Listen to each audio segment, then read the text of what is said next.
What's up? Let me know if you can hear me. I have no idea what I'm doing.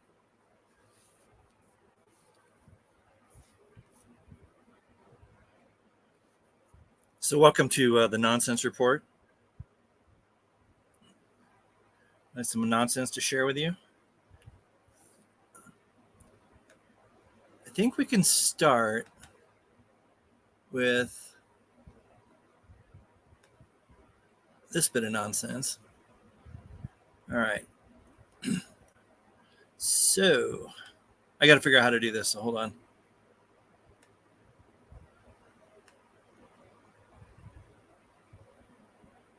Let's see. Seriously, how do I do this? I'll get it figured out. Hold on.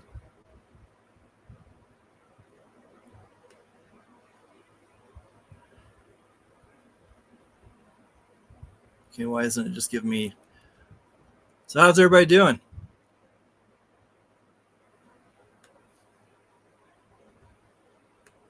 There's got to be a way to do this here. Are you kidding me? Okay, I got it. So we'll start off with some current news. This Susan woman, whose last name nobody can pronounce. Let's see. Somebody's saying that the chat may not be live. Double check that real quick.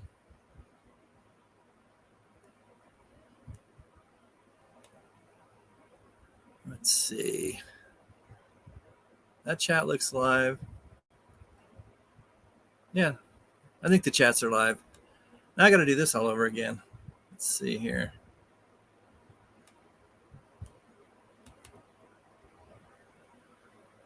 So back to this woman whose name nobody can pronounce. Hey, Jack. Thank you for letting me know. It's live. Let's see if I can figure this out again. Okay. I don't know if anybody caught this. So this woman who's apparently in the final stages of cancer, moments away from death, she's hanging out in the garage. Really? Nobody saw that? I don't know if that's like a nod to the controllers. My guess is she has gone beyond the ice wall into the outer lands, and she's now out there with Epstein and probably Jacob Rothschild, maybe Heath Ledger. I don't know who else out there. Did nobody else find it odd that this person who's on her deathbed, they just find her body in a garage? Really? Where Google was founded? I think that's the key phrase there for the people in the know. Yeah, she was a complete and utter mess, but in this world we live in, I'm not buying that she's dead. I didn't see the body. I don't think these people take the jabs and stuff unless they're really useless, and they fall for their own propaganda, and the handlers are just like, yeah, we'll just use her for this one event, and then she's a retard, we can get rid of her. But I'm gonna try and keep this kind of as mellow as I can, hopefully, so that I can copy this and put it on Rumble, because speaking of retards, I have no idea how to go live on Rumble. So this is going to have to go on YouTube and then downloaded, moved to Rumble, and then probably taken off YouTube. So I'm trying to keep this cool. So the live stream link, which is at the top of the chat. Let's see. And it's right there. That's what it looks like. Okay. When you click that, I think you go into like a waiting room, and then I'll bring you in. I wanted to go over a couple more slides before I bring someone in here. What else do I have? So my last video I posted to Rumble, I mentioned some things, and then I stumbled upon some of these things that seem to be, I'm not going to say verifying, but it's odd that they're related to some of the topics I was talking about. So the first one was I was talking about how they're making air travel just literally disgusting to where they don't. Um, they want you to view air travel as just an absolute abomination by these people they have sitting next to you, the TSA grope and tugs, and then I wouldn't get on a plane, seriously, because at first the planes just had like pieces falling off of them. Like, hold on here, I'm gonna shut this up. They just had pieces like that were falling off of them, and like doors and windows and things you don't necessarily need when you're flying. But now they've graduated. Let's see if I can get this up here.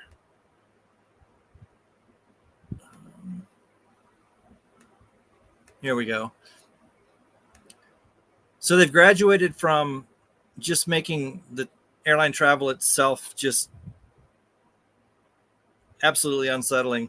Now they're just having planes fall right out of the sky. Here we go. So I don't know. Maybe I'm onto something, seeing as how they're trying to make airline travel completely suck. Let's see if I can get this to go again. What is wrong with this thing? Are you kidding me? I don't want sound because it's just the sound of a plane falling and nobody needs to hear that.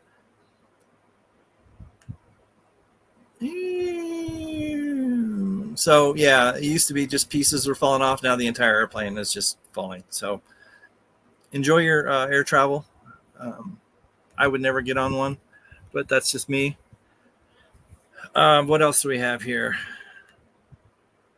So I talked about the airline travel, talked about Elon Musk and how I haven't quite figured out what his role is yet, but this is super disturbing. I mean, there's something going on with that family. So this is going to be, I don't know how to do this shit. Sorry about this.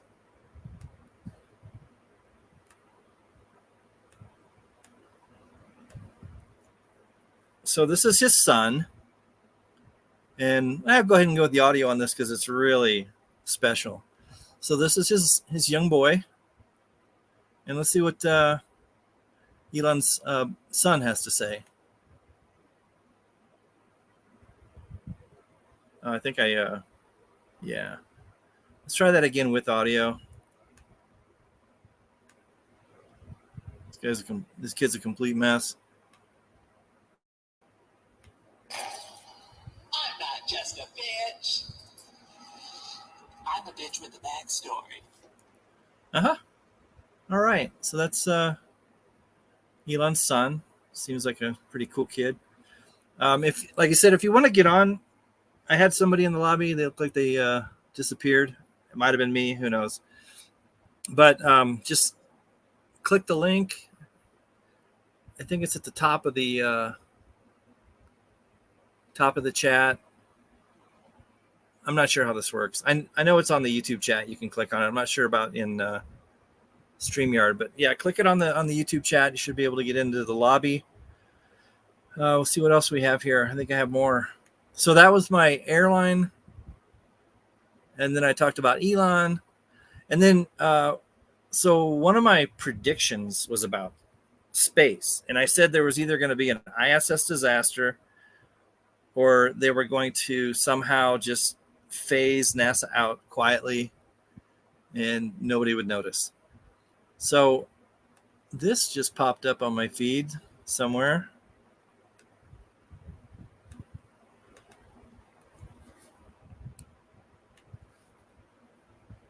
Astronauts trapped in space by Boeing's faulty Starliner are given horrifying news about return.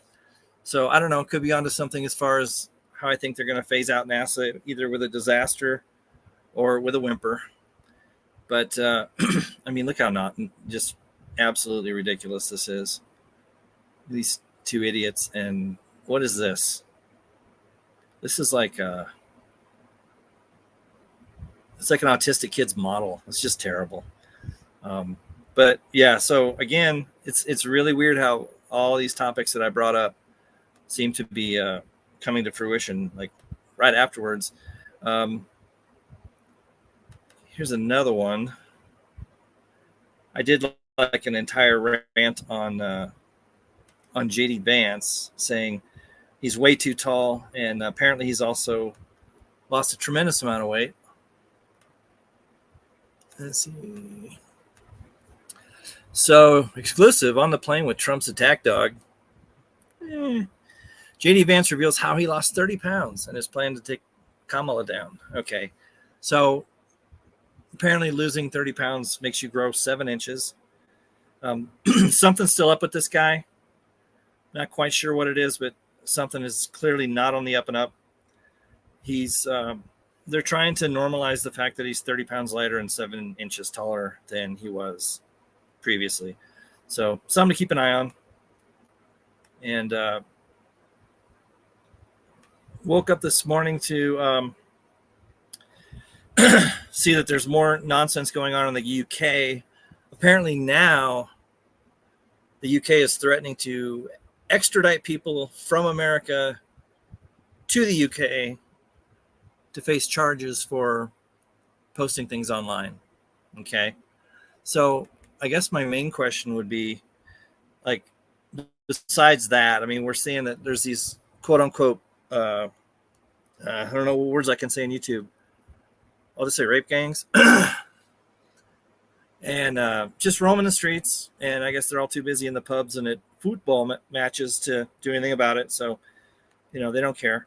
But I saw this, and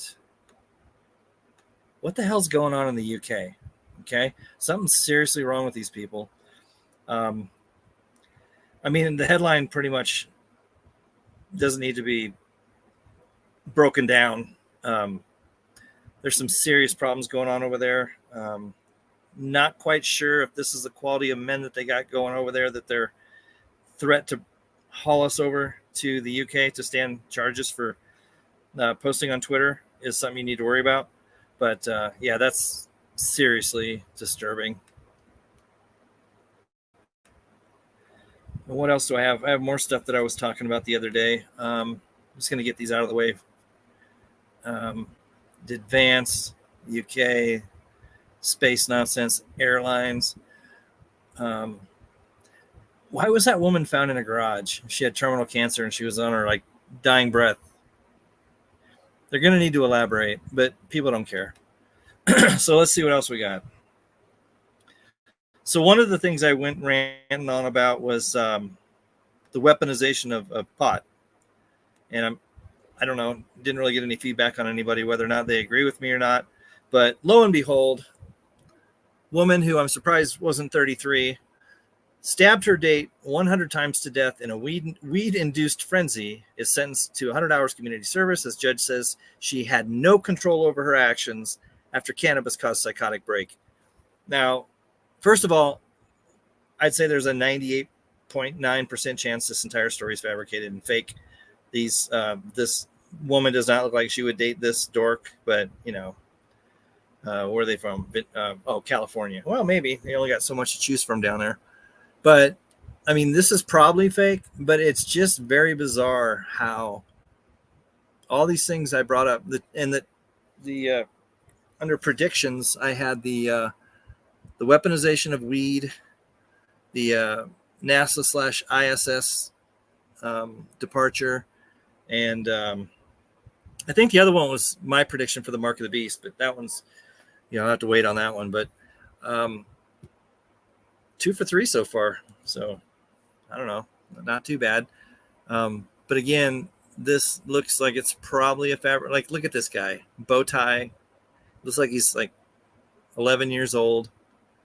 You got this picture of this woman, but conveniently, the more recent photo, she's got her hand over her face and her hair, and so you can't see. Anyway, it's nonsense. But just found it interesting that would be a topic that popped up right after I mentioned that. Let's see here.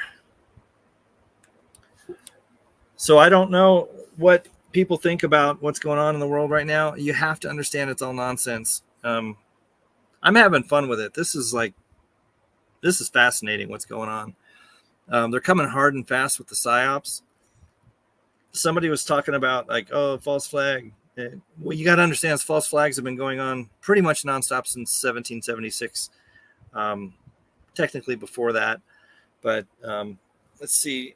We got anything in the chat here?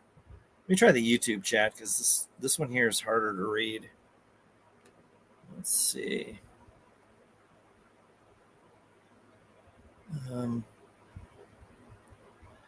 We've only got 11 people watching, so there's not a lot of chatting going on. But again, if you want to pop on and discuss something, maybe an observation, something going on in your life, something you've noticed in the world today, something about a current headline topic, any rebuttal to anything on my videos recently, something you'd like to add to any of the topics, go ahead and click that little URL there and join me. Trying to think of what's going on. I don't really see people unless I go out of my way and drive like 20 miles one way just to interact with human beings. I spend 99% of my time with just my dogs. I have 6 dogs, and they're far more interesting and kinder than any people. So did have another close associate out here. Like I said, there's only like 3 people out here that I really would call, friends. Another one just died. So they're really thinning the herd. If I'm seeing people that I know, and I don't know that many people, dropping off mysteriously and unexpectedly and quickly, then I can only imagine what people in higher populated areas are seeing. But there's nothing to fear. I had a theory about oh God, I don't know if I can even say this on YouTube. The last time I had a premiere, as soon as I mentioned this, it got shut down, and I was given a 7-day jail sentence in midstream. So I don't know how to do this. Let's see. So the thing that basically was going on 2020, 2022, I don't think they're trying to hide it anymore. I think they're actually, my theory is they want people to know that was, for those who partook, that was a very, very poor decision. And the reason I think that is because they have another one they're going to roll out. And I think they want the majority to refuse it. It's just my theory. I think they want pushback because last time they didn't really get any. I think this time they do want it because that will justify strong arm tactics, to put it lightly, tyranny, martial law, whatever you want to call it. My questions on the attempted Trump shooting. Well, I think I've done an entire video. You got to go to Rumble to get to where I can really speak. I think that it's so blatantly obvious that it wasn't an actual event that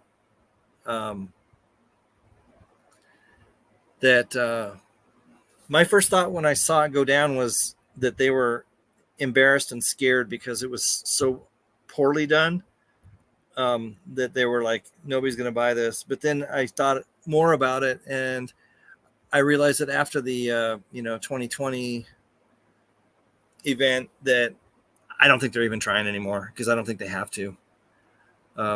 They could probably use paper mache and like pop rocks, and people would have bought it. It's there's, to give a real quick brief summary, what I said on the last, I don't know if it was my last Rumble video, I think it was when something is real and it happens, there's no evidence to the contrary because it happened. So no matter how deep you investigate, how hard you look, you'll never find evidence to the contrary, because what you're describing is what actually happened. So if you have an event and within a day or two, there's 10, 20, 30 anomalies, that right there tells you it's not real. Okay, exactly what it is, that can be debated or investigated, looked into, but what it's not is real. Okay. Just a couple of points. Well, the one that gets me the most that nobody talks about is it's kind of a two-pronged thing, because one is how they run this narrative since like 2015 that all the media hates the Trumpster. Like, they just can't stand him. They want him out. You know, they put him on trial for like fake things. Okay, the second that he stood up and his first concern was his shoes, which I think was a signal to somebody, and then he tells Secret Service to wait. Okay, first of all, Secret Service does as they're trained. It's muscle memory. They have protocol. That goes down. When he ducked, they would have been on him, and he'd have been off that stage and into a armored vehicle within 8-10 seconds max from start to finish. They probably would have cracked a couple of his ribs. I mean, he would have gone in that vehicle. When he said, wait, and they all stood there like, okay, no. That, I mean, I don't know how people can't see this stuff. And then he does his fist pump. I'm still confused as to what he does with his right palm right after he says, wait, or right before, I can't remember. He takes his right hand and he presses his palm to his forehead, which is a super bizarre motion and thing to do. I don't know. It was like he was pushing, like part of his forehead was, or his mask was coming off and he had to push it back into place. It's very bizarre. And I've never seen anyone mention it. It's pretty quick, but watch the part where he stands up and says, wait, and watch what he does with his right hand. It's just very awkward and there's no rhyme or reason to it. But then he pumps his tiny little fist and says, fight. All the while, if there's hundreds of supporters behind him and to the side that are literally human target bullet catchers.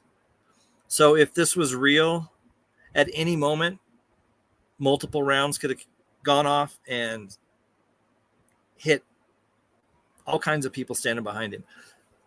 Nobody would do that unless they're a psychopath or they knew there were no projectiles. And the media, who detest him and have been trying to get rid of him forever, if this was real, that's the golden ticket right there. They would still be reporting on that 24/7, showing that video in a loop of him putting all the lives of his supporters in danger that are behind him. Okay. And that's just scratching the surface. There's so much more wrong with that thing that it's ludicrous. And then another sign of a false event is not only do you find anomalies, but you'll start getting multiple narratives. It was this, it was that. This guy did this and this guy did that. And then where'd the ladder come from? And then they cloud the water and make it so murky that it's impossible to figure it out unless you just go, oh, the whole thing was fake. And then you're done. But if they want you to, oh, sheepdog, my suspicions are yes. Well, one of them, I don't think so. One of them, I think they just did the protocol. He was having respiratory issues. He went to the hospital. And I think that they just did the protocol at the time that was actually taking people out. I don't think he actually received a serum. I think he just was a victim of the hospital protocol. And the second one, again, like after the fact, it's really hard to just, when somebody just loses someone, go, hey, by the way, were they, poked? Because that's not going to go over well. Because if they weren't, it makes you look weird. And if they were, I think there's probably a level of guilt and they would get defensive and get angry. So my guess is yes, just based on a couple of interactions where that kind of broached that subject. I know though the wife works for a major company, like a big one that everybody knows. So my guess is that it was mandatory. They also had a very elderly father of one of them living with them. So there's a lot of signs pointing towards. And he also had a bout with the C word that had been apparently taken care of, and then came back with a vengeance out of nowhere and spread everywhere, and boom, it was literally weeks. So my guess is yes, but I can't prove it. But if you're looking at patterns and seeing what's going on in the world, it fits the same parameters that we're seeing with others. So if I had to put down money on it or had a gun to my head, I would say yes. But that's just an educated guess. But trying to think of what else is going on. When I'm not online and I'm just doing my thing, I have so many. I need to make notes because I have tons of these things firing through my head, and then I turn on the go live and I blank out. So yeah, I probably should make notes. But my biggest concern right now is it's not about war. It's not about the power grid. It's not none of the fear. It's not about fake nuclear bombs or anything like that. My number one concern right now is the number of people, which is almost everyone, and the level and how deep the spell runs that voting is a real thing and the politics are real. I don't know how much more they can do aside from coming out and saying, look, everybody pay attention and listen to exactly what. And I think even if they did this, they wouldn't believe it. And say, look, it's all a show. Okay, none of it's real. There's people that are so vested in their political ideology. I mean, they call it political theater.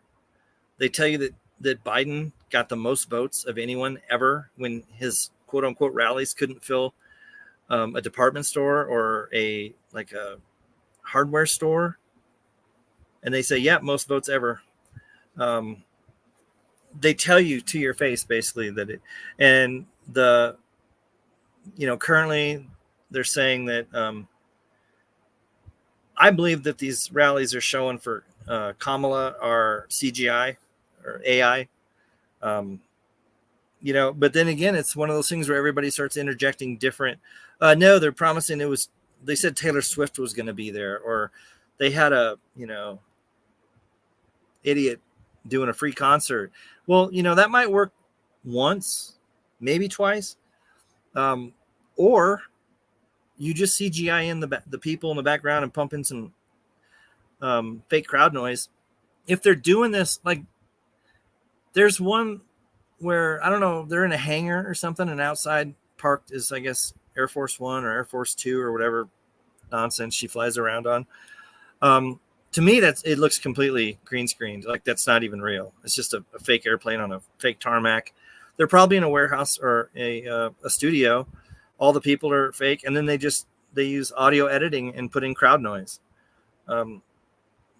Nobody. I mean, she's literally a crazy person. It just cackles and speaks word salad and makes no sense. And people are acting like they're seeing the Beatles on Ed Sullivan. I mean, it's ludicrous. But it doesn't. It's so. I don't know what happened to people. Something happened. My theory was something about the eclipse. All the people that were staring at the eclipse. But I don't know what it is. Something happened. there's a mass spell worse than what happened on September of 2001. Okay. It's absolutely ludicrous how in-depth, deep, and dug in these people are under this trance they're under. It's and you can't talk sense into them. If you mention, if they're like, yeah, Trump, man, God's got his hand on, whatever. But God didn't have any concerns at all for the quote unquote fireman that took the headshot, just Trump. I mean, it's absolutely ludicrous. And if you point something out, like the fact that no sane person would stand in front of others while he's being shot at and pose for a photo op. I mean, that's the most ludicrous thing you can. If that doesn't, and they won't even respond when you mention like, well, what about this? Crickets. Like, just like, well, who are you going to vote for, Kamala? See, it's like a cycle. They're in a circle of despair where if you understand that it's all fake, the voting's fake, they don't count your votes, the Trump thing was fake, it's all fake, then you can't throw out, well, who are you going to vote for? Well, I'm nobody. I'm not even registered. I'm not an idiot. But, you know, there's a handful of people out there you'll see every now and again that admit that voting is nothing more than consent to their system. It's not real. The Trump skit was 100% staged, all of it. But these people are bought in. I mean, when you have full-grown adults putting My Pillow tampons on their ears at the RNC, they're lost. There's nothing you can do. Once they made that level of commitment, there's nothing you can do. I've been telling people for a long time with multiple topics, pretty much any topic. It's time to stop trying to wake people up, okay? That ship has sailed. If they weren't on board 2 or 3 years ago, if they wake up today, imagine the amount of work they have ahead of them, okay? It's not even worth it. I think that God has so many people that he allows to see, have, eyes to see, ears to hear, and he lifted the veil from their eyes, and the rest of them, you might as well just bang your head against a concrete wall because, see, it's not lefties or righties. You don't understand. They are the same. They're the same. It's the same people.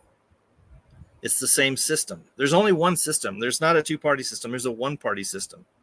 There's the beast system, and there's the truth.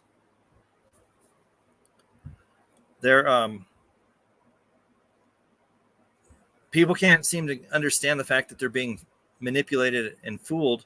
And to be honest with you, if they roll out another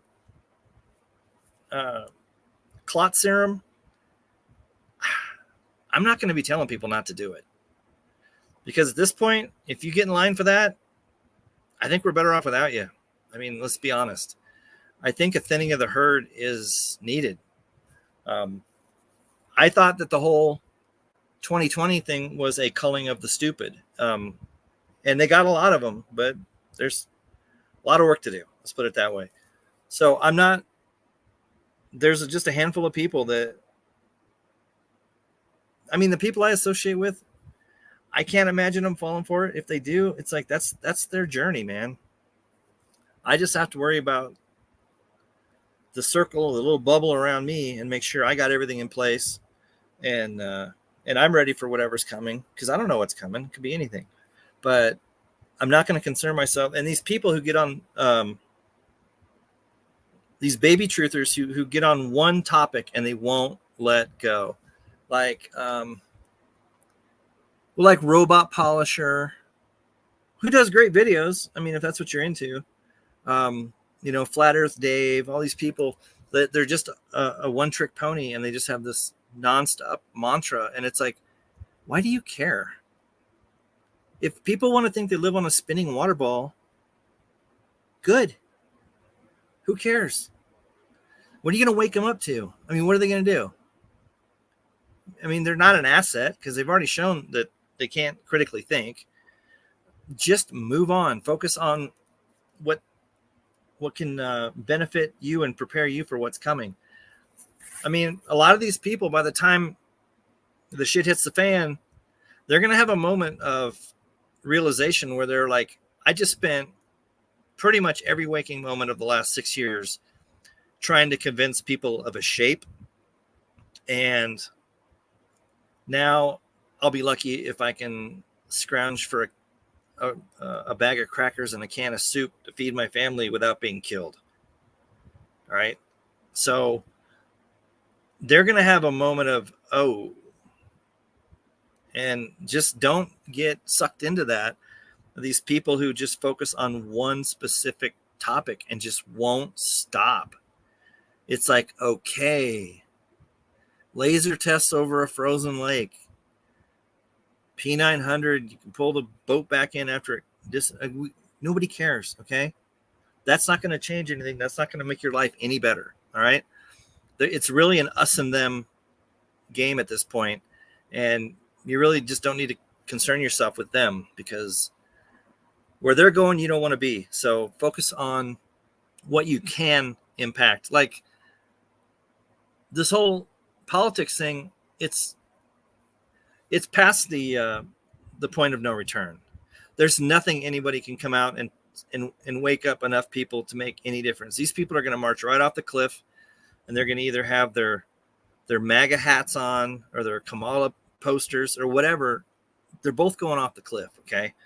And when they flip the switch and there's no food in the stores and there's no supply lines and nothing's running, and there's no heat or AC or electricity or whatever. There's nothing you can do for them. Okay. So let them march to their doom in their Trump hats. I mean, who cares? Just let it happen. It's sort of the mentality I'm at now, is just let it happen, because it's all God's will, and you worrying about it or trying to get people to wake up, let them sleep. It's not worth it. It's ridiculous. So let them have their, to me, it's just a way for them to vent their frustration, because deep down inside, there's other issues that they're going through, and they're just channeling all that energy towards politics instead of preparing for what's coming. If you don't have what's needed to survive without the government's assistance and services running, I don't tell you, get on it. Time's running out. But anyway, I don't know. I think I answered a couple of questions there. But what else we got here? Yeah, I mean, like I said, Satan is the god of this world. So why would you expect things to be going any differently? He's the father of lies, the great deceiver, the prince of the power of the air. How would you not think that we'd be living in a perpetual shit show and that everything is a lie? That's what people can't get over. They just like, well, you can't think everything's a lie. Yeah, I do, because Satan is the god of this world. Why wouldn't everything be a lie? Are you kidding me? Our history's a lie.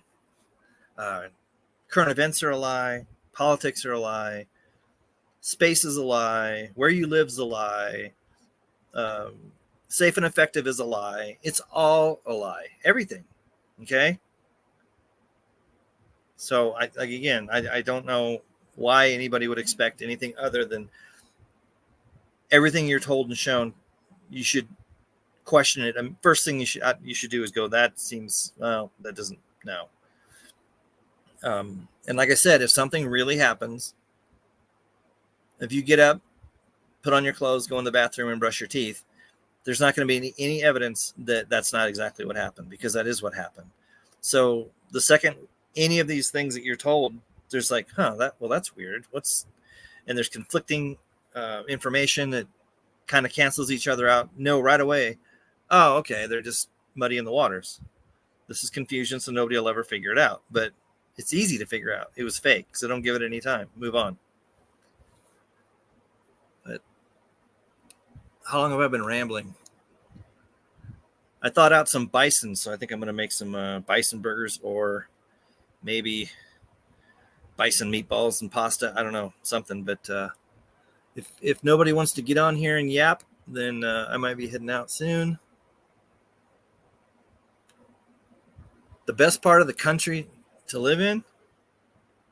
Well, the Bible says to head to the wilderness. That's where I would be heading. But like I said, the hour's getting late. There's a lot involved in heading to the wilderness and getting it set up so that you can, I mean, you could make it, but to be even relatively comfortable, I mean, that's a lot of time, effort, energy, and money.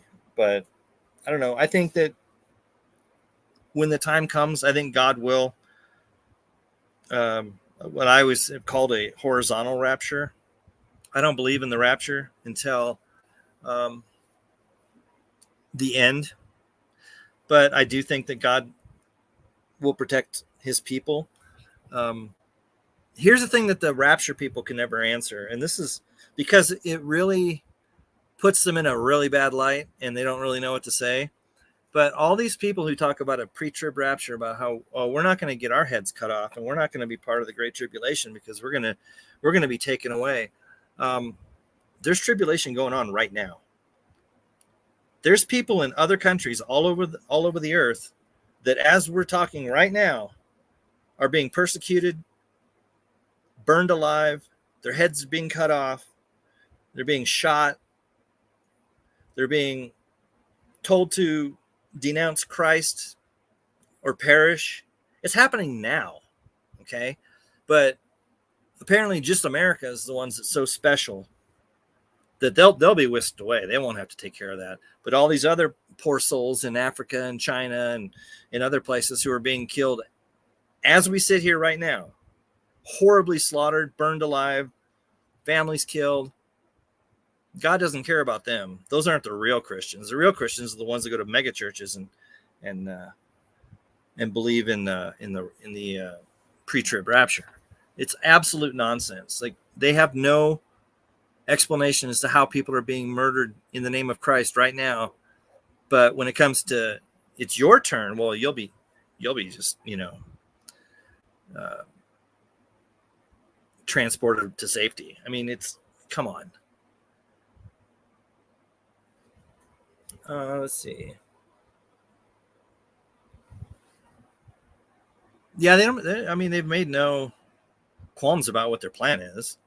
And, once you know the plan and then you see things that are moving towards that, it's pretty obvious where they're going with this. I don't know what they're doing with the UK. I mean, that is just embarrassing. It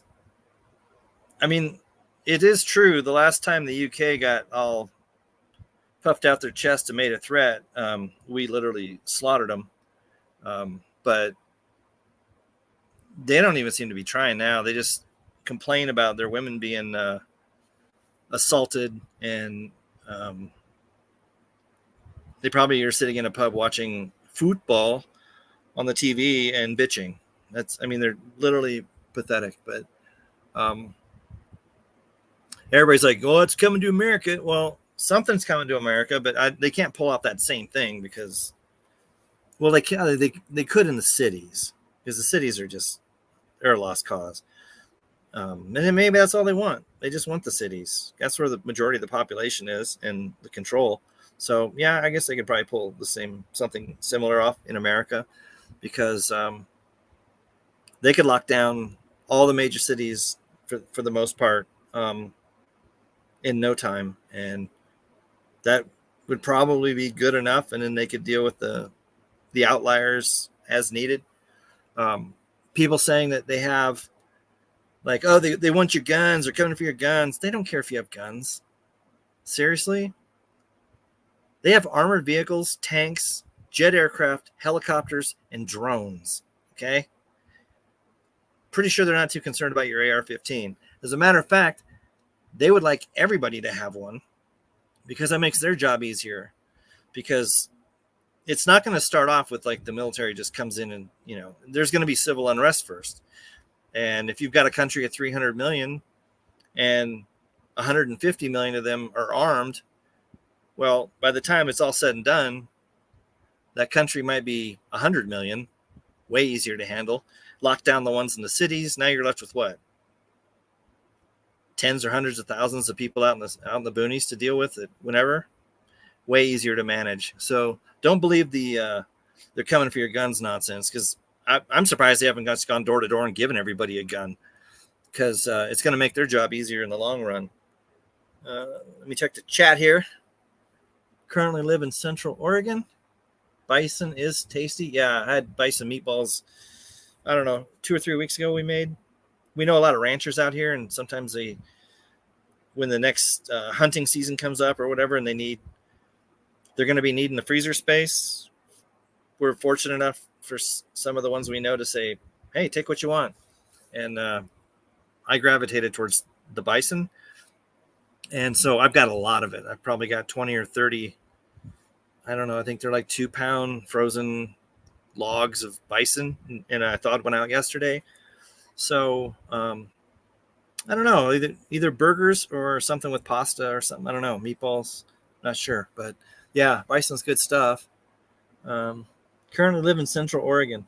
Well, I mean, there's lots of great places in Central Oregon. I wouldn't be anywhere near Bend or Redmond, but there's a lot of empty space out there. And the good thing about Oregon is you've got a lot of water. You've got a lot of streams and creeks and lakes.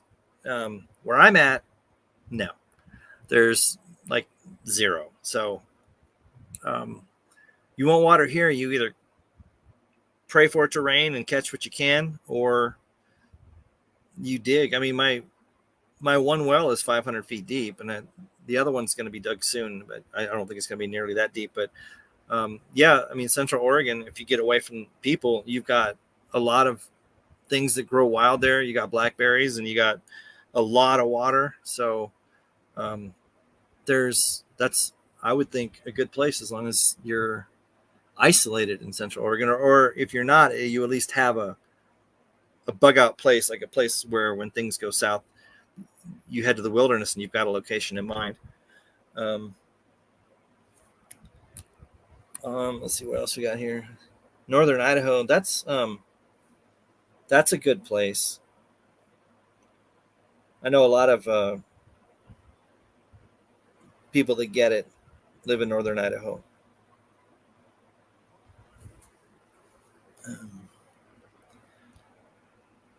Yeah, you should be able to click that link. And like I said, I don't care. You don't need to have your camera on. Your voice is good enough. But Seamus was on there at the very beginning and went off. I don't know what happened to him. But yeah, Spokane. It's I mean, that's close to Northern Idaho, so that's a good place. The Northwest has a lot of really good resources to survive with water and plants and fruits and stuff that grow naturally, but it's getting away from people. Because I remember I used to live in Portland, and I used to drive hours and take like logging roads, like to the point where technically I'm going to bring somebody in here, but just hold on a sec. Technically, I would be like really in fear of being lost and not being able to find my way back. And I would finally get to a place where it seemed like, okay, the only thing I'm going to see here is Bigfoot. I mean, I was out there, and I'll be damned if a family of like with 3 kids and a dog didn't show up and start like setting up. I'm like, what? So getting away from people, even this was. Hello, can you hear me? Yes, sir, I do. Welcome. Can you hear me? Yeah. Make Hey, brother. Make sure your YouTube, if you have the video going, hey, I like those. I got 2 pairs of those, look almost exactly like that. These are like the minis. Yeah, I have a mini, and then I have one that's like, I don't know, 2.5, 3 feet long, the bigger ones. But I can't even begin to tell you how many times I've used my mini bolt cutters. They come in handy all the time. Well, I'm a scrapper, because that's kind of what I do for like side work. And yeah, I have to cut stuff like metal like all the time. So Mostly I just, go around on like Facebook Marketplace and Craigslist and find appliances that people are getting rid of, and then Oh, I go to, I have a dishwasher you could have if you were here. they're not worth that much. It's mostly all about the actual washing machines and like older gas stoves and like pellet stoves and stuff like that. Yeah, I pulled my dishwasher out because I've always hand washed everything because I feel like I get it cleaner if I do it by hand. And I use the space where it was to store things because I like having storage space more than I like having a dishwasher. Well, So what I part of mean, the country are you in? I'm currently living in Central Oregon, but Oh, I'm okay. gonna be I work over in Boise. I'm gonna be working over in Boise, and I used to spend a lot of time in Boise. and so I grew up all over the West Coast. I lived up in Seattle for 10 years. I was born down in San Diego. That's Um, weird. I lived outside of Seattle. I lived in Boise. I lived in San Diego. All these places. Let me ask you a question. You know Boise fairly well. I mean, kinda, yeah. Is Flying Pie Pizza still there? What city? Boise. In Boise itself, in Yeah, downtown Boise. there used to be two of them. They're called Flying Pie. It was a pizza place. That sounds super familiar because I work in restaurants anyway, and I work at a lot of pizza places. I think they are. I think I saw they had an ad on Craigslist. Yeah, that's really, really good pizza. I work for a lot of restaurants. That's like what I do for normal work, and I actually end up doing like low end kitchen stuff because I have a hard time dealing with people.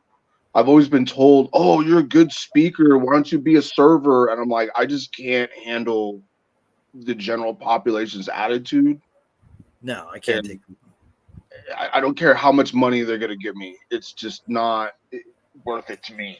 I used to be, I mean, I've never been a people person, but I was okay with people. I've tolerated them, but there's been a shift. There's been a change. They don't act like the people I remember when I grew up. There's something, something happened. No, I agree. Probably, I'd say within like the last 10 to 15 years, uh, There's been a separation where it's been split. Unfortunately, not down the middle, more like 90-10, where it's almost like one set of the population either continued on the path they were on or went down even darker path, and the small offset took like a different turn and went a different direction. And now it's like I look at these people and the way they act, the way they behave, the things they believe, the things they say, and to me it's like I'm not even, it's like we're a different species. Like I can't relate on any level to most people because within just a few minutes of just any normal conversation, they'll say something and it'll be like, uh-oh, they're one of them. You know, right? it's like it's Yeah, definitely an us and them. And I think us is a pretty low number. And we really need to band together and focus on and not be distracted. I think a lot of people are like balls deep in the distraction. And that's going to come back to bite them because they just, in their mind, they always think that the TV is going to be there when they turn it on, and the baseball game's going to be happening at the stadium tomorrow. And I think that there's going to be yeah. I this think a moment lot of it when has to reality do. sets in where a lot of people are going to they're going to lock up and they're going to lose their minds. I think a major contributing factor to all of this is the amount of like pollution that's in our environment and like in our diet is like maybe it's like a generational thing, and this generation it's finally like taking hold or something like that. But and the supposedly they're finding out new things about autism and all this stuff now, and there's a lot more people being diagnosed with that, and it's just the mass stupefaction of the American population is really starting to become very obvious. Yes. And I think that's by They used to call it dumbing down, but it's so far beyond that. It's not a dumbing down. It's a spiritual inability to see truth, even if it's right in front of their face. I think pride and ego are a big factor. Pride, ego, and shame, which is weird because they've gotten people to the point where the thought of being shamed by what are probably bots, but at best they're people you don't know and you'll never meet in your life. The thought of being shamed by them online to most people is horrifying, and they will go along with anything to avoid someone who, like I said, an anonymous internet persona that could be a bot from shaming them. And people need to have more of a I don't care what you think attitude. And the herd mentality has gotten out of control as opposed to individuality. People seem to want to go along with the herd at any cost. I think we're seeing apex social engineering taking place, because I mean, so many people have like their identity and their personality like invested in this online like avatar of themselves, and they, you know, it's like social death, it's like spiritual death if anything happens to that. So it's like you said, they just want to go along with the rest of the herd and be socially accepted, and that's social acceptance has become what they care about, not being good or bad, or, you know, learning skills, or even being, you know, a good person or any of that. They just want to be social, you know. And again, this is being engineered. A lot of people talk about China is ahead of that America by not that much. Like, it would take very little for us to become like China on a social level. Yeah, they're headed for that's part of what I think the mark of the beast is going to be, is Sunday worship and some sort of technology that monitors whether or not you're playing along. Right. And anybody who doesn't want to play the game is going to be put on like a reservation or something, like, oh, these are the, you know, we're going to be like artifacts in a museum, you know, and they're going to be like, oh, this is the way mankind was before. Like, I don't know if you've ever read like Brave New World or whatever, but so they would kept like the American Indians and whatnot on reservations with like electric fences and shit, and told them like, you know, these are, you know, we need to preserve where we came from, and this is an example, and you could get like a permit to go like visit the reservation type of thing, but you still lived in like a technological mega city that was kind of like the Jetsons. Everybody flew helicopters. Yeah, you know? the 15-minute cities are coming, and I think that's part of that is why they're making airline travel so despicable and horrifying. Is it's gonna be taken away. You're not gonna be able to get on an airplane, but they're making it so bad and so deadly. I mean, they're falling out of the sky now, so that when they take it away, it's not gonna be like that much of an outcry. They're gonna be like, oh yeah, that was awful, and they're not really gonna throw much of a fit about the fact that they can't go get on a plane, because they're going to be socially programmed to think that planes are an awful, horrible experience, and there's a good chance you're just going to die. So I don't think there'll be a lot of pushback when they do remove air travel. And, you know, they're already doing it with automobiles, or they're trying. I think that's going to be harder. The automobiles is going to be more difficult than the air travel, but you need an older model vehicle that you upkeep. I mean, because the newer ones, you're going to get to a point where they'll be able to control any vehicle you're in unless it's an older model. So, I mean, I have a 78 Chevy pickup that I keep, and a 98 Cherokee that don't have, you know, any of the new bells and whistles, and that's fine, but they can't like turn it off remotely.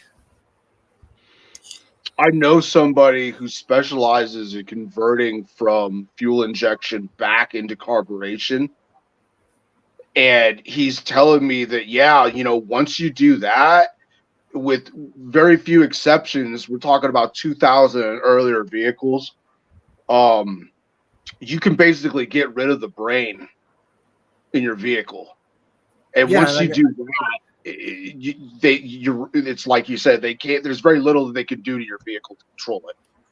well, that's like when I said that everything changed on June 12th, 2009, when they did the analog to digital conversion. And, people think about, computers, televisions, stuff like that, but it also includes your vehicles. They went from analog to digital in your vehicles. When you had an 8-liter or an 8-cylinder, like my Chevy truck, it has an engine block, a carburetor, and a radiator. I mean, that's pretty much, you open it up and you can almost climb inside, and there's room to stand in there and work on your car. Now you open up a vehicle and you look in there and it's like, you can't tell what's what. It's just a mess of cables and plastic and wires. And you have to take everything apart to get to a sensor or whatever. And in that 78 Chevy, everything's like right there, and there's no way to hack it.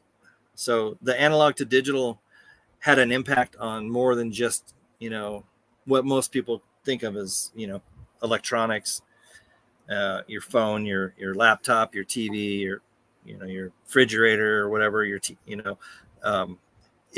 set the ball rolling to where, I mean, back in the day, a kid in high school could fix his car with little to no knowledge because there was like 5 pieces. It was one of those things, something was wrong with it. Now, if something's wrong with your car, you almost have to take it to a mechanic and have them put it on the machine. And so they've made being able to be self-sufficient, they're taking that away. Yeah, that's like owning a Nissan. For a little while, I had a newer Nissan that I was able to buy for relatively cheap. But in order to have them worked on, you almost have anything major wrong with the engine and transmission, you have to take it to a dealership. And it's going to cost you quite a bit of money.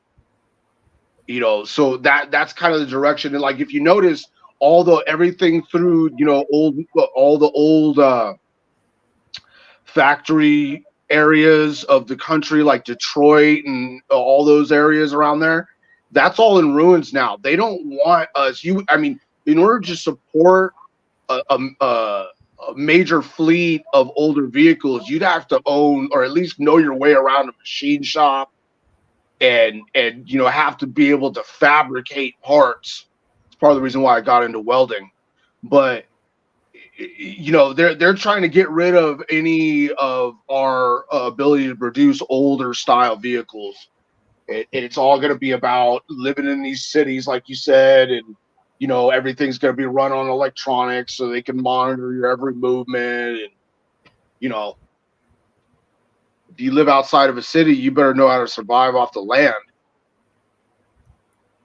Yeah, and people don't understand how one of the best bartering tools that's going to be available is going to be skills. People are always saying, "Oh, buy gold, buy this, do that." It's like, you need to learn some skills, because if you know anything about plumbing or electrical, or how to do just about anything that was common 100 years ago, Yeah, you'll be worth your weight in gold, and people will trade you just about anything for you to fix or make something for them. And in the cities, like, people don't even know that where food is grown. They think it comes from the grocery store. And I saw a video, and a lot of this stuff's fake. I'd say the vast majority of everything you see is fake and staged. But I don't know why somebody would want to make themselves look like an idiot. But this lady was doing some rant about how she was upset with her waitress because her waitress thought that hamburgers came from cows. And she's like, "It's in the name, it's from pigs." And this lady kept saying, "How do you want your cow cooked?" And I just kept thinking, what an idiot. So, I mean, if people literally don't know that hamburger is actually beef, then they have zero chance of surviving anything that comes their way. Yeah, originated in the German city of Hamburg. That's what they're called that. Yeah. So, I mean, and the other thing I've noticed and is like younger people, like people who are now in their like 20s, to me, and this is just me, they don't look human. There's something off, like in the way they look. Like they don't even, and it's probably got to do with, a lifetime of soy and fluoride and a lot of people who are like in their 50s, 60s, 70s, at least they had like a chunk of their life where they were eating healthy food, non-processed. They didn't have fluoride, and chemtrails and all this stuff jammed down their throat. And maybe that's why they kind of, but the younger people, to me, they look mutated. Like there's something's off, like just in their physical appearance. And then they open their mouth and it's game over. But I think that they are, and I'm a believer that there is, and I think I've said this on a recent stream, that I believe that there is a lot of non-humans that live among us that are hybrids. And I think that might be what I'm noticing, because these people don't look, I can't really put my finger on it, but it's just their physical appearance. There's something off that doesn't ring human to me. No, I get it. I believe there is some truth to your theory there, but let me just tell you, I've lived in the country and I've lived in the city for most of my life, and I'm noticing what you're saying. Like a lot of the youth, Gen Z or whatever you want to call it, are looking more sickly and like lanky and just like. But I noticed that I go out to some place like I'm in Central Oregon now, town of like maybe like 13,000 people, 20 miles away from the next Walmart. All around me, there's lakes and deers and trees and stuff like that. When I'm over in Boise or some of the more rural settlements that are in Idaho, the youth don't look like that as much. The youth look more like, obviously it's mostly white people who live there. So, it looks like more robust, like they're the descendants of the Viking stock that their genetics are a part of. So again, I'm going to have to point at like the level of pollution in cities and it's in the processed food that you get in a city. You live out in more rural settings, the air is wet. I was just recently up in Missoula, Montana. Dude, I could taste how clean the air was there. Yeah, that's how it is here. I'm 80 miles from the nearest stoplight. Right. And I go out at night, like, and I look up and the Milky Way is like right there, and there's more stars than I could ever count. And the air is just like so clean. And I've been on well water for a long time. Right. I've been on fluoride-free toothpaste for 10, 15 years. I'm on aluminum-free deodorant. I mean, I don't use any products that have fluoride, aluminum, any of that stuff in it. And it's just like, you can tell that you feel better than they feel when you look at them. Like there's a lot going on. And like you were talking about how their online persona, I think a lot of people want you to believe their online persona because their real true persona is horrifying even to them. And so they're basically playing pretend or make believe, and they want everybody to think that they're this, but they know they're the furthest thing from that. Your white they really, really, really want to hold on to that because it's really the only thing they have is that online persona. Typical internet white knight where they think that they're fighting for something and that's all that matters. And, at least I'm doing the right thing by joining group A or group B and fighting for something. And yeah, I mean, they don't do enough in the real world. Meanwhile, they're working at some dead end job that they hate. They're having to eat unhealthy food because that's all they can afford. You know, it's just they're mutating. They're mutating. You know, like you said, they don't look the same. Like when someone like me or you, when we were, in our teens or 20s, yeah, kids don't look the same anymore, man.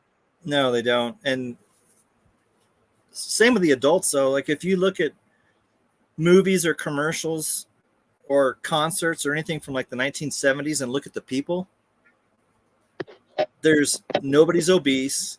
Everybody looks healthy and they have a glow. You know, they all seem like happy. And then you look at today and it's just like, it's like the epitome of ill health and sickness.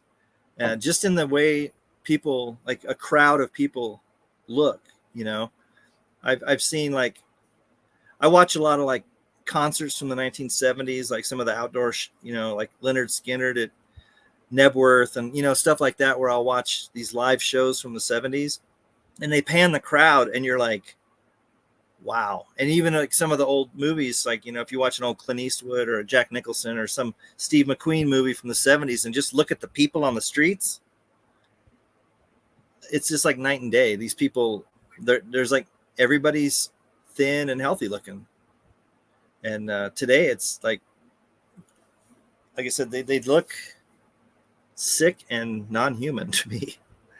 But even if I see like if I'm watching a movie or I see something online and it's got anything to do with the cities, like it shows people in the cities or it shows the city, I get like anxiety. Like I can't believe people can live like that. Like I have to turn it off because I just like, it's like, how can people live in a human like zoo where, I know they live in fear almost nonstop of weird stuff happening or, violence. The violence is getting out of control and I just don't know how people can live that way. And like I said, I get anxiety just seeing these people on video and I'm not even there. And if I have to go to a big city, like for something, the second I get into it and the traffic changes from rural to urban, I can't get out of there quick enough. Suddenly you're just like thrown into this, like, it's like almost a, like out where I live, there's just nobody out here. I can just drive on the center of the road, left side of the road, whatever I want, drive all over. You get in the city and it's like you're taking your life in your hands just getting from point A to point B. And I don't know how people do it. You said you live in the largest county in America? I've heard it's the largest county with the least amount of people in it. I don't know if that's true. Okay. New Mexico, right? Yeah. Yeah. And like my house is at 7,400 feet in elevation. So, I'm really isolated. I have elk come in on my property almost nightly. I can sit on the deck and just watch the elk graze. And it's, like I said, the Milky Way. And it's just, I'm really blessed that I was put here. And when I see what's going on in the world, it's like, I wish I could do something for all these people, but I just have a bad feeling that it's not going to end well for a lot of people.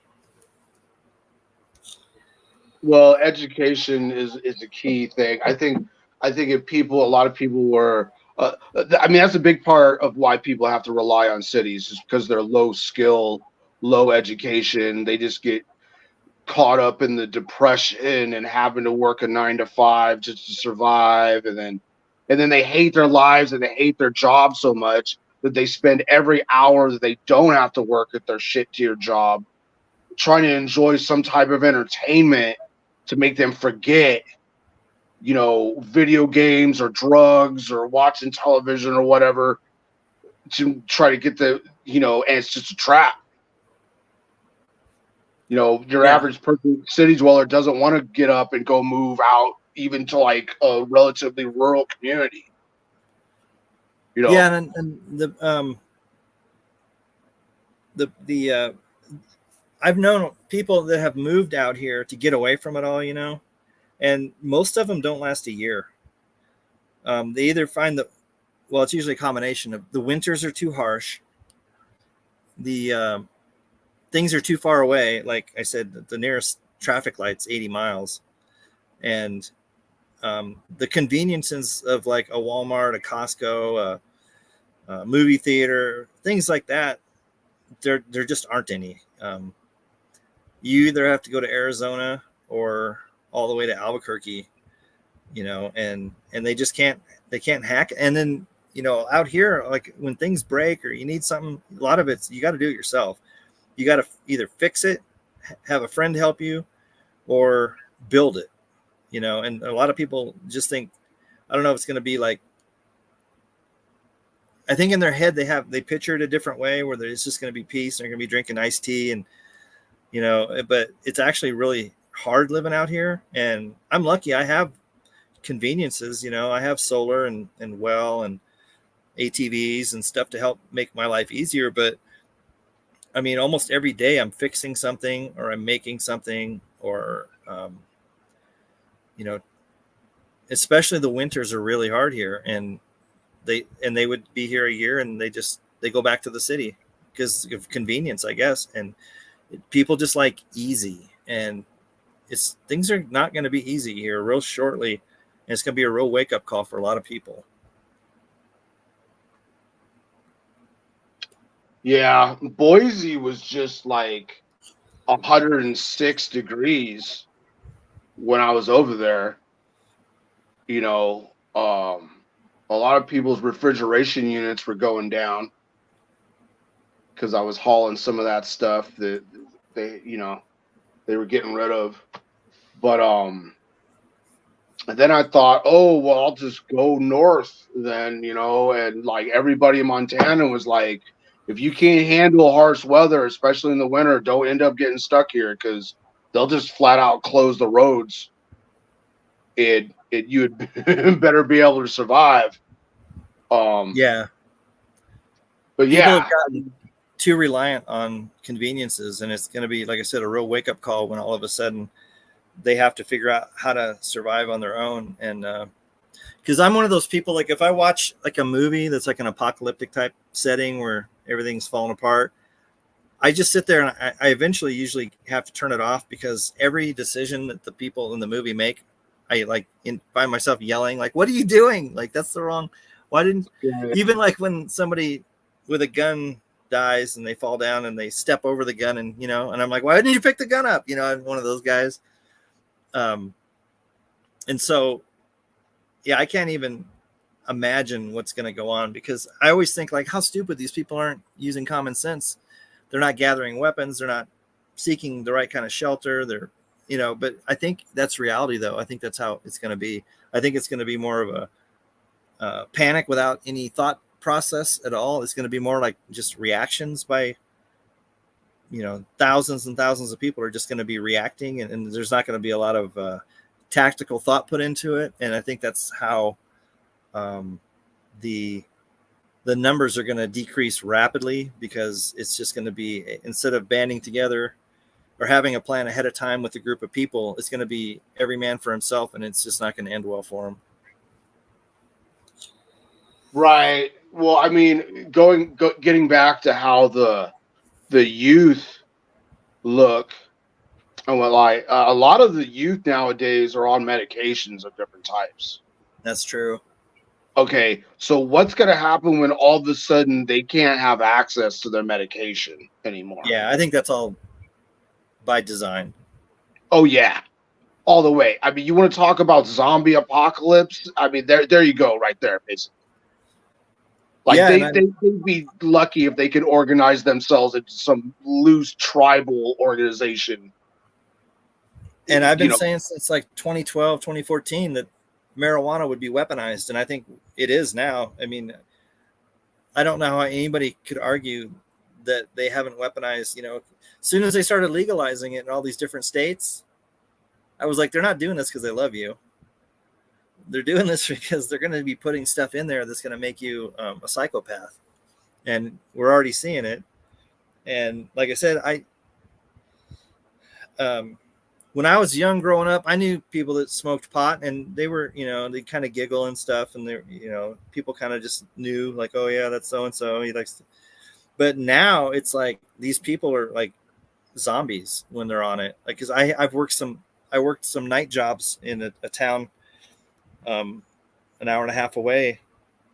And I was one of the older people on the crew, and pretty much everybody else was in their 20s. And every break they went out to the parking lot and got high. And these people were absolutely useless. I mean, I would do my job and then I'd move on and do another one and come back, and the people next to me were still on the first job they were on. And then they would finally, finish it almost the whole shift it would take them.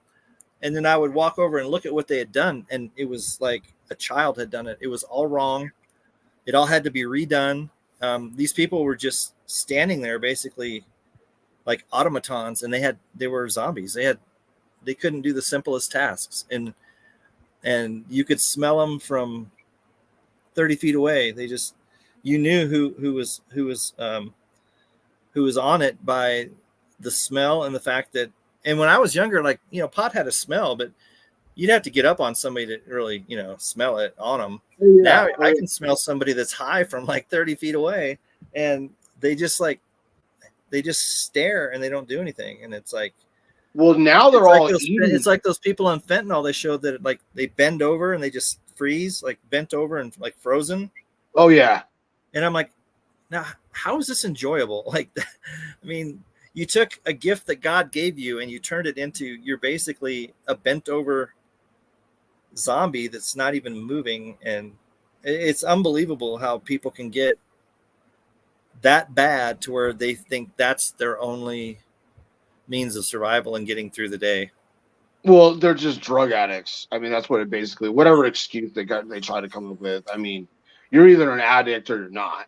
But nowadays, what I've noticed, especially with coworkers and whatnot, is a lot of them are eating with these gummies and all these edibles and everything, because it, like you said, it smells too powerful. Or, they'll do what are those dab pens now where it's like a concentrate. Yeah. And it's like, listen, I don't think this stuff was ever meant. It's kind of like the difference between beer and liquor. Like, I don't think this stuff was ever supposed to be this powerful. And if you and the thing is, they're going to have to keep increasing the potency in order for them to continue to get the feeling that they're getting.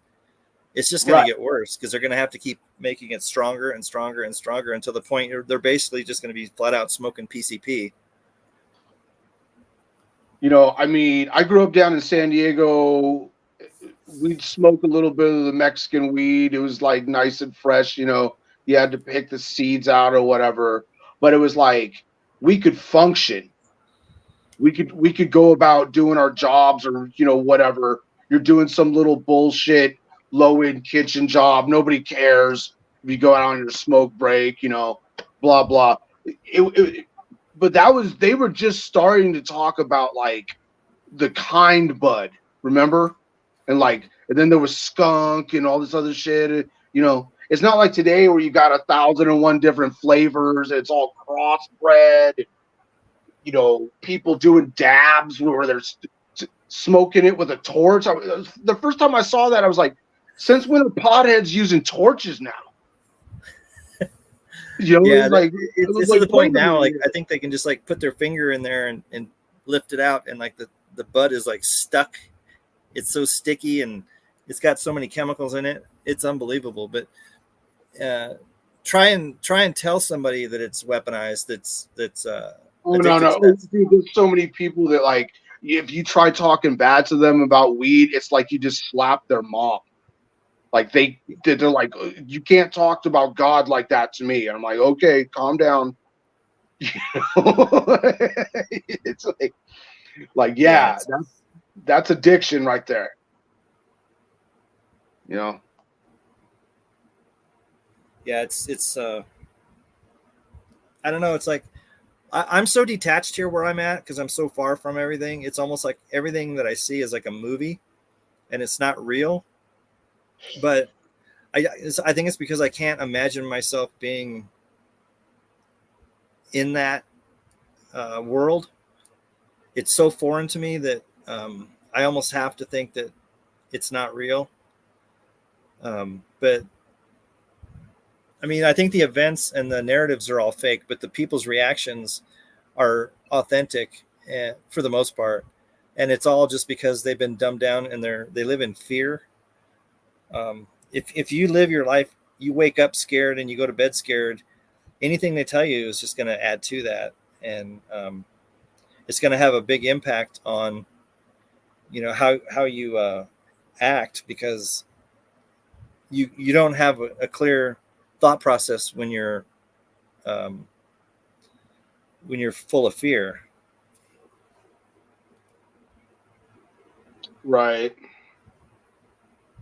I mean, I'm just trying to keep my head down. I got a little bit of a plan. I generally like to keep my plans to myself. Like I'm doing my own thing.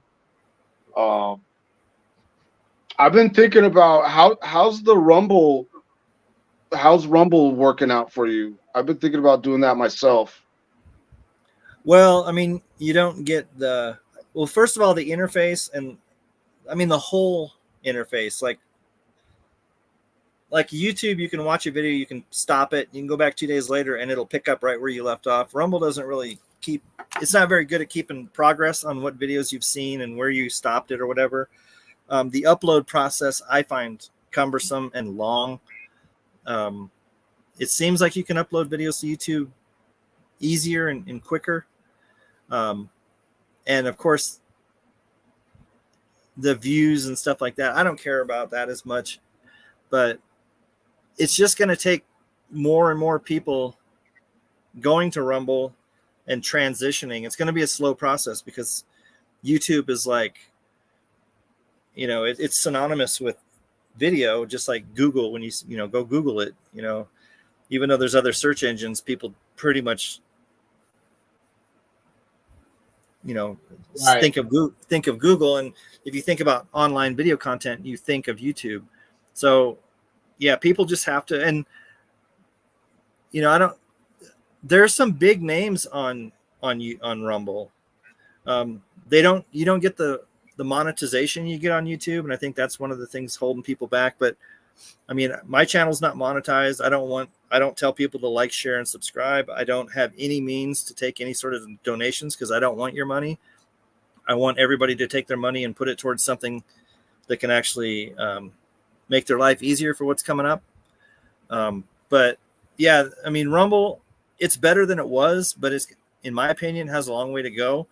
But I think the benefit of the lack of censorship outweighs all the things that make it, not as smooth and not as convenient, is the fact that you can pretty much say anything, and they don't, Really? yeah. I mean, I've never had anything on Rumble. You don't get any sort of feedback from them. You don't get emails saying, your video was taken down. You can just, I mean, if you go to Rumble and look at some of these channels, I mean, they just flat out say it, Dustin Nemos is one that comes to mind. He doesn't hold back. Him and Wits It Gets It are both on Rumble as well. And they had a live chat together, and they pulled no punches. Like the stuff that video would have been banned within a couple of minutes on YouTube, and I think they go for almost 2 hours. And it's just the things that they're saying and you're hearing, you're just like, wow, like this is refreshing. Right. So I remember, do you remember when BitChute started becoming popular at all? Yeah, I didn't like their interface at all. To me, it was really hard to find stuff on BitChute, but I haven't been back there in a long time. I have a BitChute channel, but I haven't used it in years. And I just remember it being like too busy. Like I'd get on there and it's like, I just want to find like certain channels, and it just seemed like it was a lot of work. But and same with like Rockfin. I don't like it because it's really about making money and charging people to see your content. And Yeah. And then there's Odyssey, which I liked Odyssey. The fact that if I uploaded anything to YouTube, I linked it to my Odyssey and it would just upload it to Odyssey as well, and I didn't have to do anything. That's another channel I haven't even looked at in probably over a year. I don't even know if my videos are still auto uploading to Odyssey. Somebody told me Odyssey was gone. Like, oh yeah, it's gone. Uh, I I have the app on my phone and I opened it and it loaded. So I mean, I don't know for a fact Odyssey still exists, but I believe it does. So I don't know if that was just like a scare tactic to get people to stay away from Odyssey. But right now, even though it's clunky, I like Rumble because of the lack of censorship, and it's not as based in people making money like YouTube. Everybody's sponsors, and oh, I can't have this song playing in the background. I'll get demonetized. That kind of. I think we're just past the point of using a video platform as your main source of income. So the fact that Rumble, like, I don't even know, they might have a thing where it's like crypto, like you get points or something. I don't know. I don't monetize anything. Supposedly Rumble pays you if your channel gets a lot of traffic or something like that. Yeah, that's not a concern I have because I think the most views I've ever had on a Rumble video is like 400 and something. But again, that's not why I do it. I mean, right, I get it. The point I was trying to get to is I remember when BitChute was the only other major alternative to, I mean, there was a couple of other Mediafire and other, like that. DLive was like starting to take off, yeah, and then they platformed a couple of big names, and I think that put a sour taste in a lot of people's mouths, and people bailed from DLive because they saw a few channels get taken down, and so they're like, oh, this is just YouTube Lite, so why would I even bother? And I think DLive's mostly kind of a gamer, sort of like what's that one called? Steam or something like that. It's like a gamer. It's like a gamer platform that people started doing live streams on, but it's not really what it was intended for, and so that kind of fizzled out. But yeah, Odyssey is up and running. I don't even know if I guess my videos are still uploading there automatically, but I'm gonna stick with Rumble just because you kind of got to plant a stake in the ground and say, I'm just gonna focus, because you can get lost and it can get too convoluted if you start going, well, I'm gonna upload to DLive, Odyssey, Rumble, YouTube.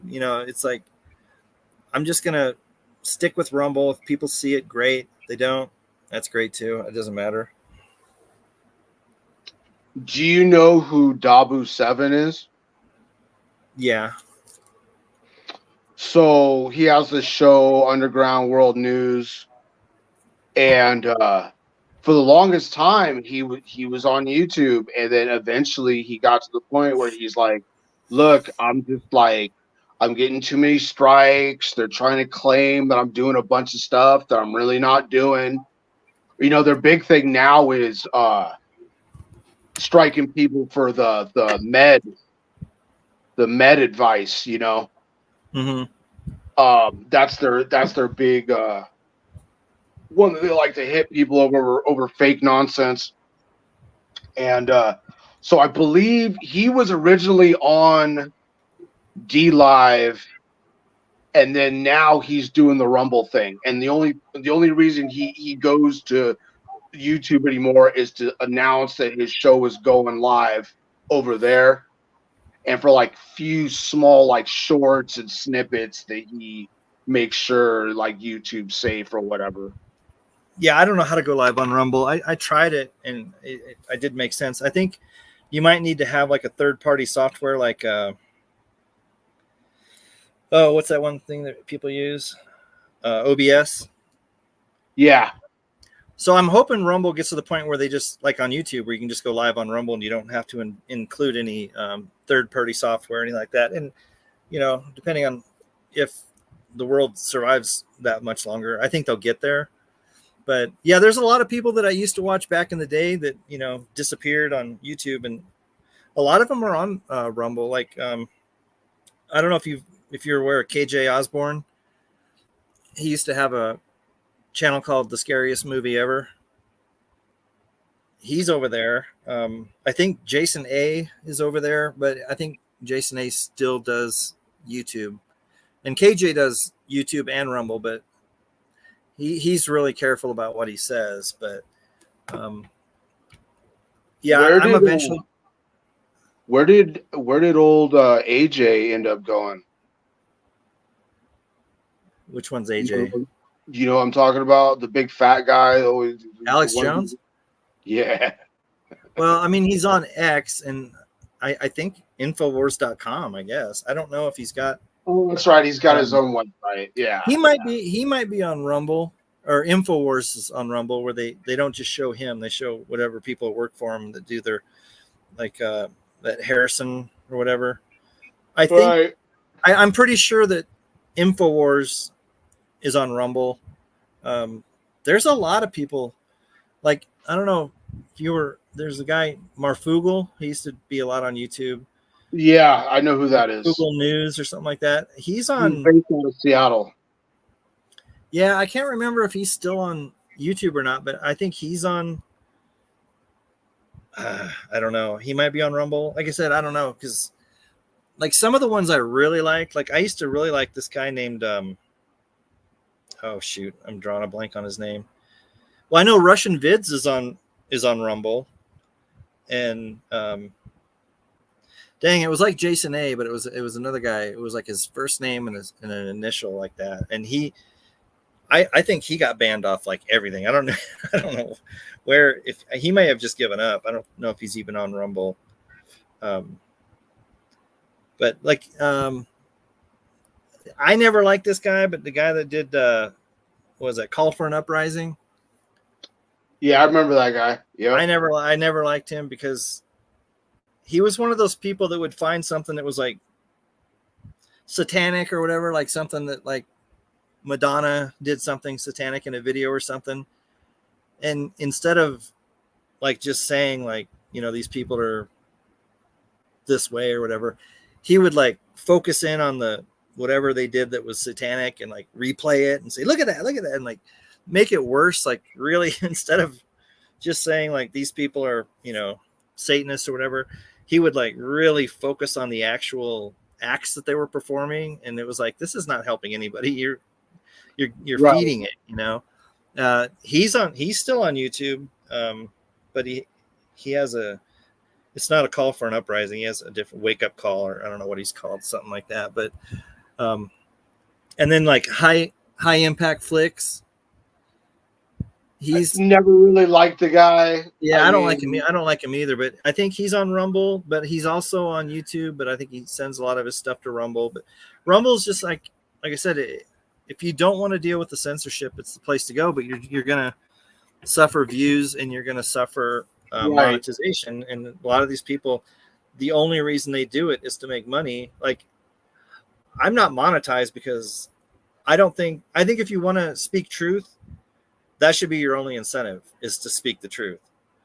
I don't think it should be speak the truth and get a check for speaking the truth. I mean, to me, that's kind of like, Once you're getting paid to do it, then you can be compromised and you can hold back and not say certain things, and you're not really getting the truth anymore because you're more worried about, is this video going to be monetized or not, you know? And so after a while, I especially with the prepper community, survival community people, I noticed a lot of them were all saying the same thing, like almost like they were being handed a script, like, here, we'll give you this amount of money if you say this.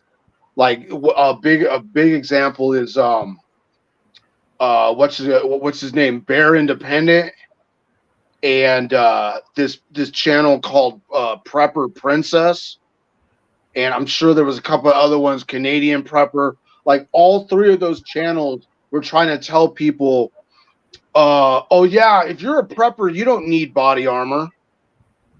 Like almost within like the maybe not on the same day, but it was like all within like the same week they dropped a video like trying to act. Dude, you've got freaking people handed you endorsement money to tell the prepper community different things like that, and we all know.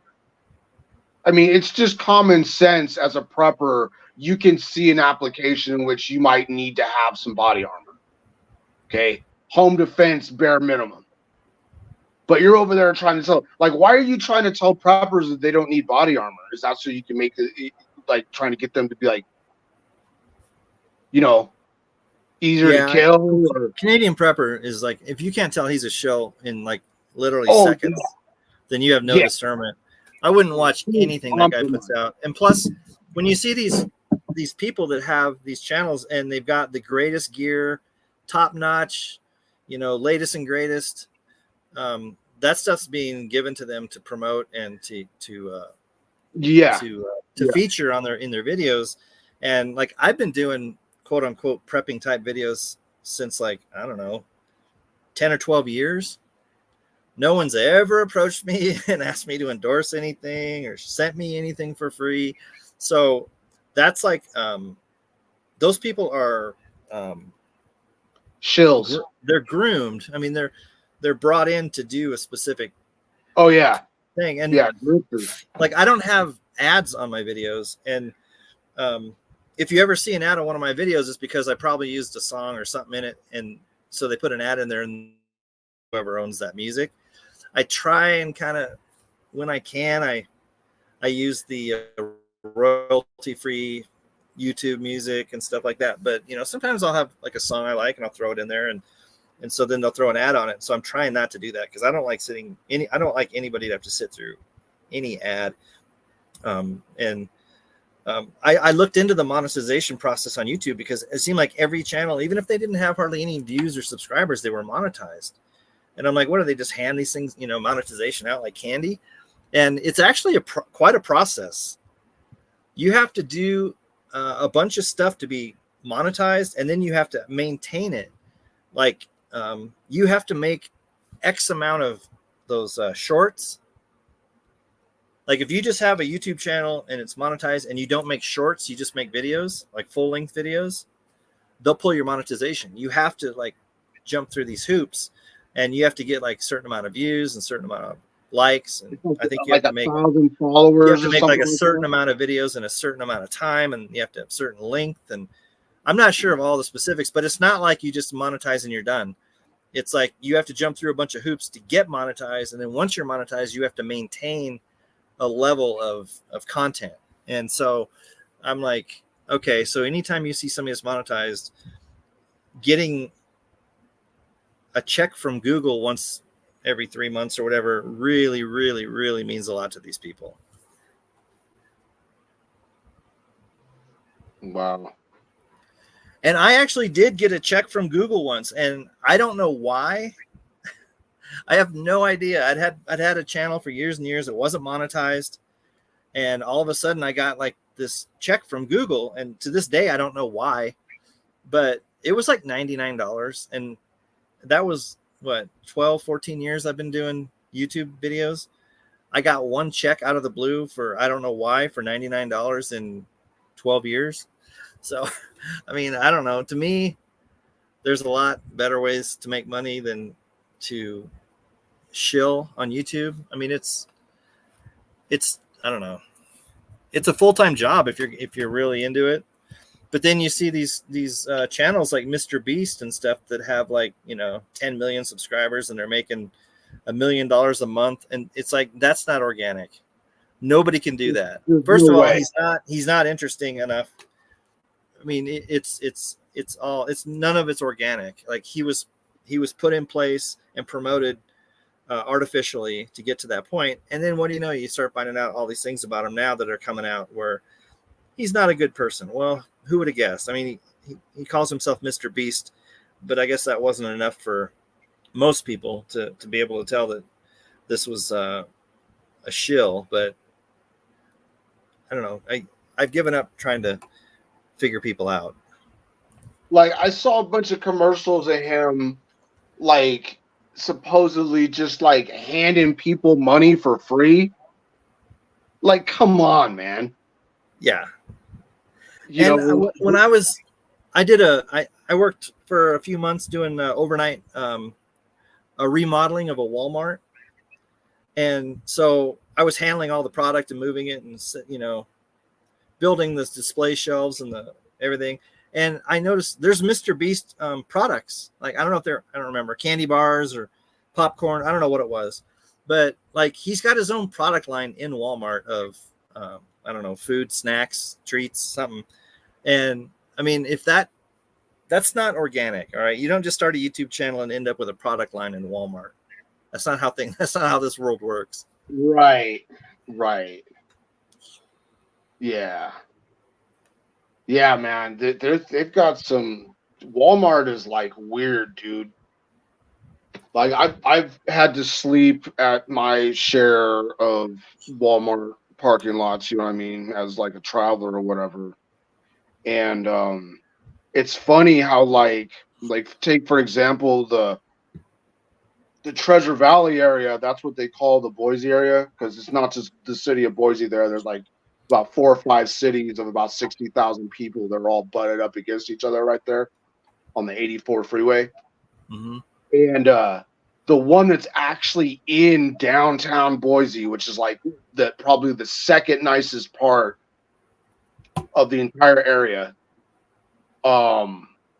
is like the nastiest, ridden full of drug addicts, cars jacked up, people dumping cab overs and garbage in the back of the parking lot, just nastiest area you could think of, and it's also the largest Walmart in the whole Treasure Valley area. And one night I was there, I can't remember what I was doing. I got up in the middle of the night, and there was this one employee there that was like moving the carts or whatever. And I'm like, hey man, do they have a freight elevator in your back of your stock room? And he's like, what do you mean freight? I was like, I guess I was talking to somebody who was like, just like, a little off in the head or whatever. And so I was like, yeah, man, where's the elevator at? He's like, oh, it's over in the corner. It goes down. And I was like, wait a minute. Why is there a freight elevator that goes down? Like, you guys got a basement under there? You probably heard all the rumors about Walmart's being like secret this and that and all that kind of stuff. So I was like trying to play into it and be like, hey, man, like what you ever notice anything weird going on back there? And lo and behold, apparently there's a very large freight elevator in one of the corners back there that goes down. Not that they don't have enough storage space with all the cargo containers on the outside of the place, and like all the room in the back should be more than enough to stock their floor or whatever. But yeah, Walmart also has a secret basement.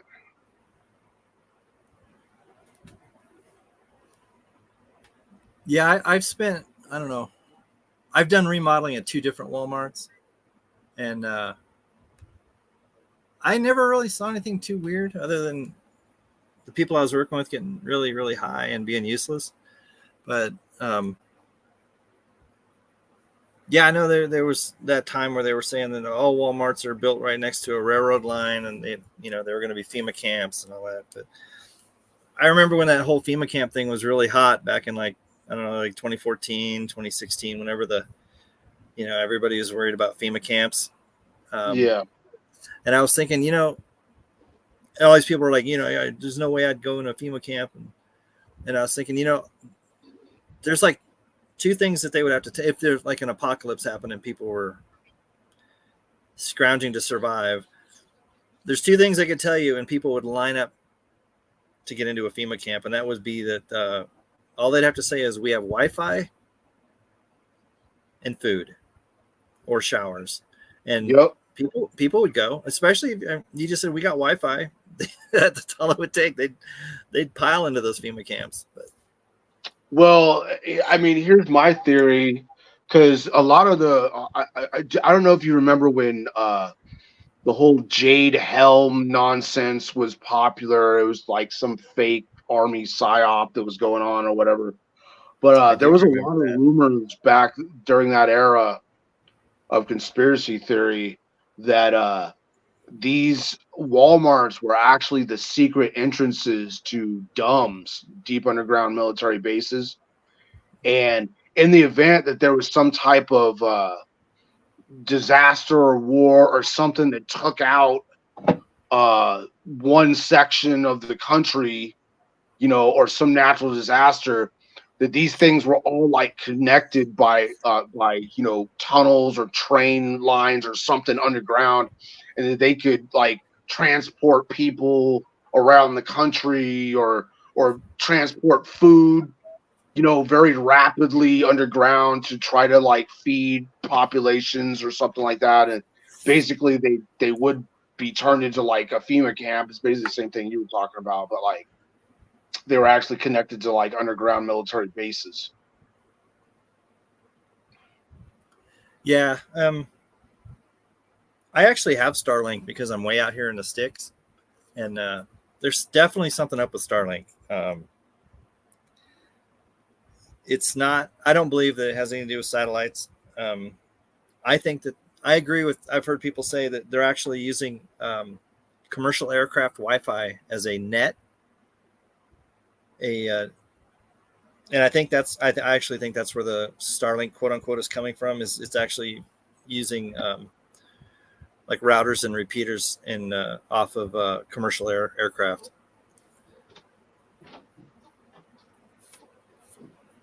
And I wish I had this on tape. I do have one like night vision video I posted that shows what they say are the Starlink, like when you see those dots in a chain going across the sky. And usually when I see those, there's like, I don't know, 8 or 10 of these white lights in a line, and they're just moving across the sky.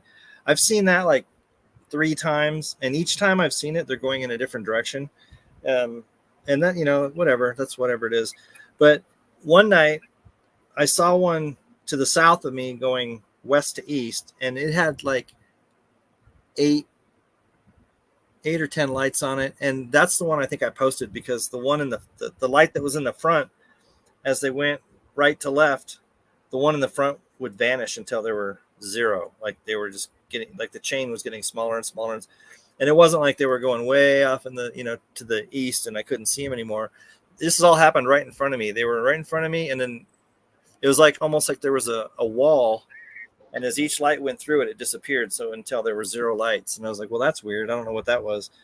But then one came from the south going north, and it went as far as you could see from the southern horizon. This is like, it was pitch black out, all the way to the north as far as you could see. And it just kept going. And it went for, I don't know, it just kept going. It wouldn't stop. And so there's a website that shows you basically where these Starlinks are. These, I've heard a lot of things. People used to say that when you saw those, that was the Starlink.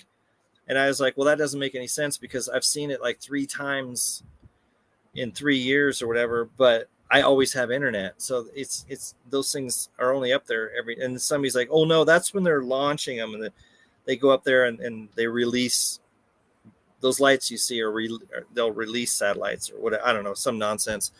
But this one just kept going and going. And like I said, it was as far as you could see, horizon to horizon. So I went on this website, and it shows those, whatever those dots of white lights are, and it showed it, and it stretched from Mexico to Canada. And so I'm thinking, how can you make something man-made that's 3,500 miles long? Like, how would you put that together, like construct it and then get it up in the sky? So I don't know what these lights are, but I saw one, like I said, that went over my head. And when I looked on the map to see like, what in the hell is this thing? Cause it won't stop. It just keeps coming. And it showed it beginning in Mexico, like deep in Mexico, not like on the border, like way down there, and continuing all the way up into Canada. And then if you watched it, it kept moving, and it went all the way through Canada, like towards the north, the center pole, whatever you want to call it. And it just kept going. And like I said, this thing had to have been 3,000 miles long. And so my question was, how is that man-made? Like, how would you construct something that long that's traveling? I mean, how would you build something 3,000 miles long on the ground and then get it up in the air? And if it was and if you built it in the air, that would be quite a project. Because I mean, there were literally like thousands of these white, whatever they are, the white lights that make up this link. So I don't know. I still don't know what Starlink is, what their purpose is, what they're doing. I know. I just think it has nothing to do with internet. It's something's going on, but I don't know. I have no explanation for something that long being up in the sky for that duration. I mean, they could just use old modified GPS satellites if they really wanted to do. I mean, they probably have the technology now for like 10, 20 years, almost as long as the internet itself. You know. Well, the technology that they have is so far beyond anything we're aware of. And then they release something that they've probably had for, like you said, 20 years. And we're all marveled by, oh, Starlink, look at, they're up in the sky, those white lights, that's Starlink. And clearly, like I said, even if there were individual drones that they launched, to have a line of drones that, you know, looking up at them, they were like an inch apart from, you know, looking up at them. They look like they're like an inch or 2 inches apart, making a chain that goes from southern Mexico up into Canada. How many drones would you launch? And then they would all have to be in line, spaced evenly. And where are they going? Who's controlling them? I mean, none of it makes sense. So, like I said, I've seen some super weird things in the sky here because I have such a great, there's a classification of like light pollution classification map that shows you like the best places in the. Right. Are you okay? I mean, let's be honest. Starlink is probably just like some old decommissioned military channel that they just didn't want to use anymore. And they're like, what are we going to do with it? I know, let's release it to the public and freaking charge money for it. You know?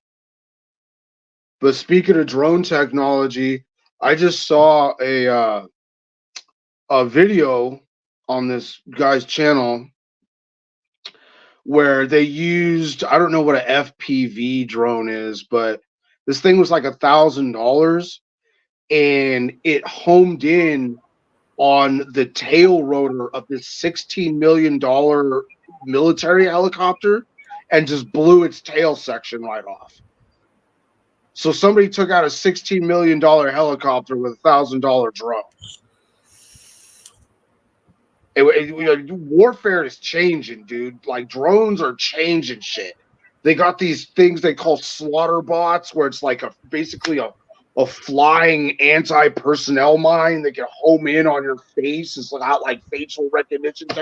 You know, like the future isn't going to be shooting another guy with a gun. It's going to be like anti-drone warfare or whatever. You know? Like, yeah, that's why I was saying, I've said it many times, they don't care how many people in America have guns. They would probably prefer everybody do, because that makes their job easier when people start taking each other out.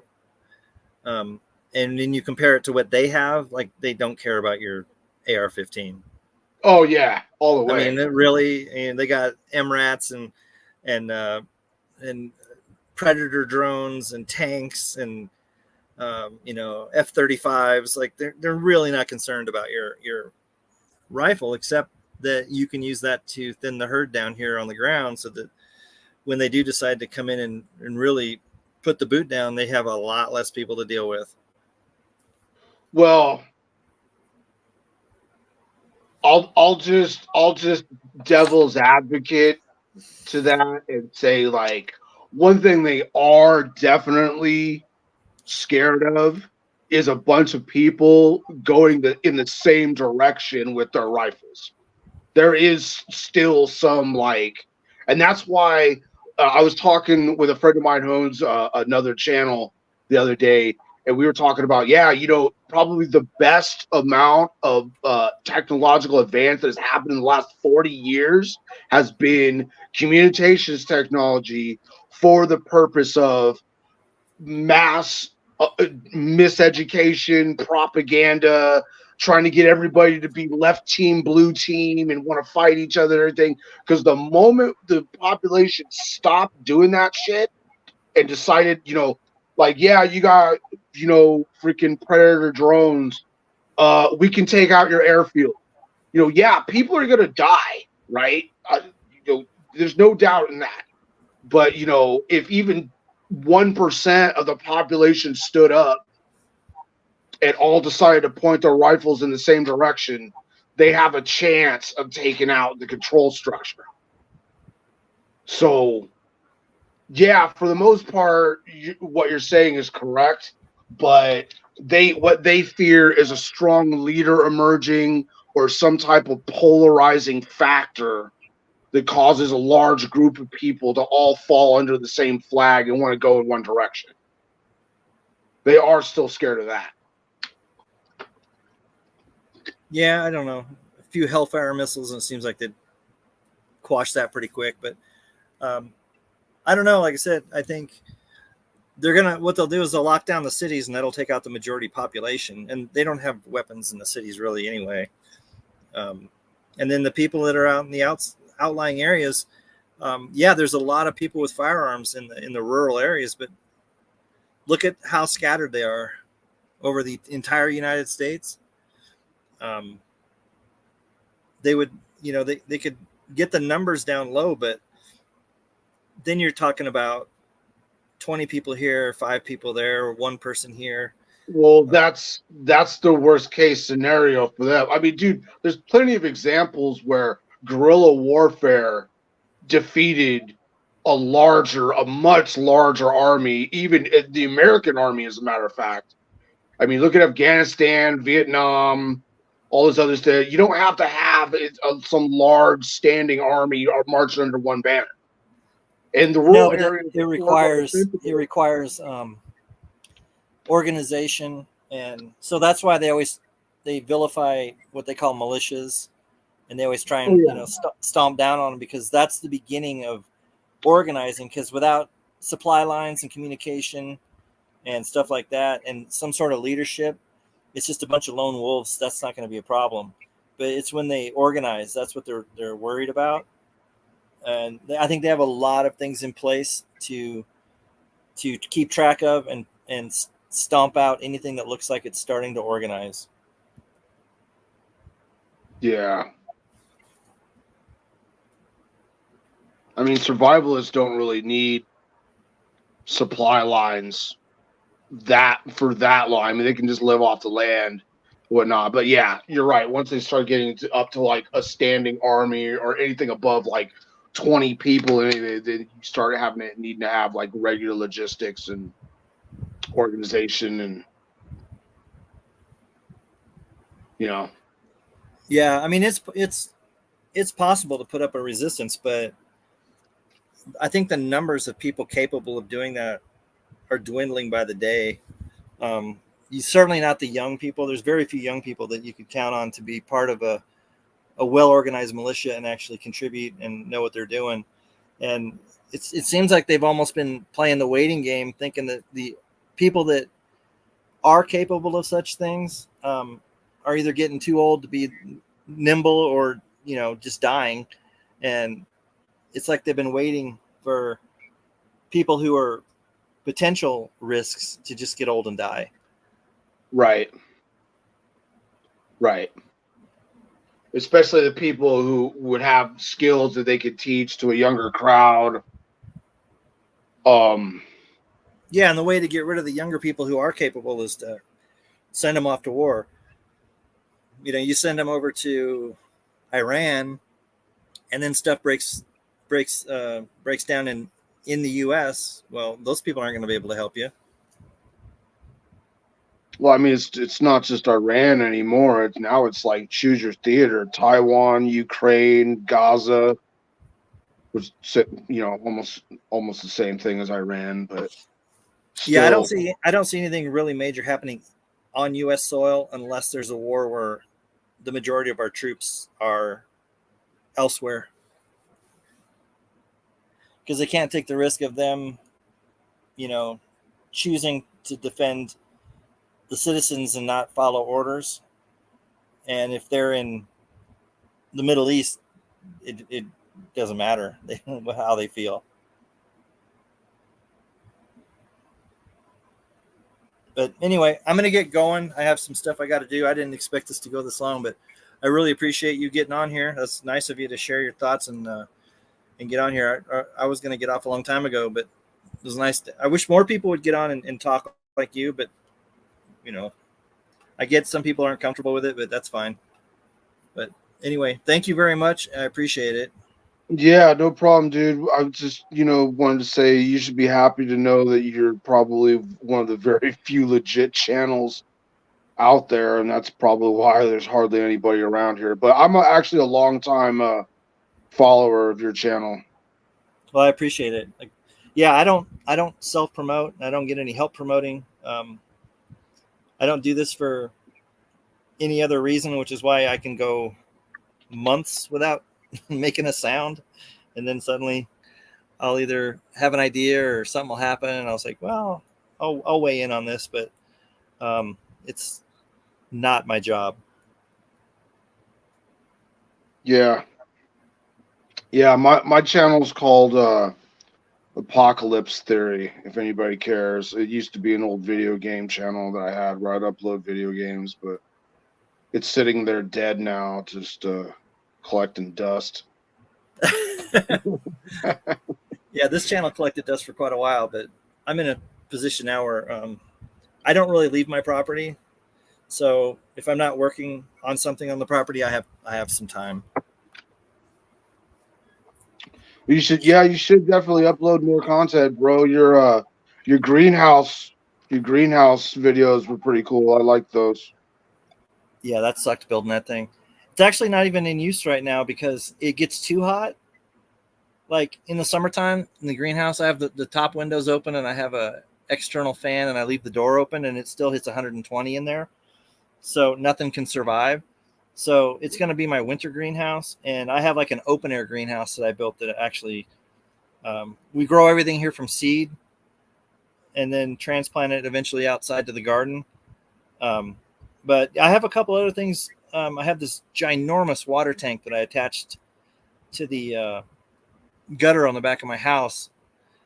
And some of the stuff that I've done like that, when I look back on it, I can't believe I got it done because the odds are so stacked against me. If you know all the details, like how big this thing is, how heavy it was, how I had to stand it up, it was crazy.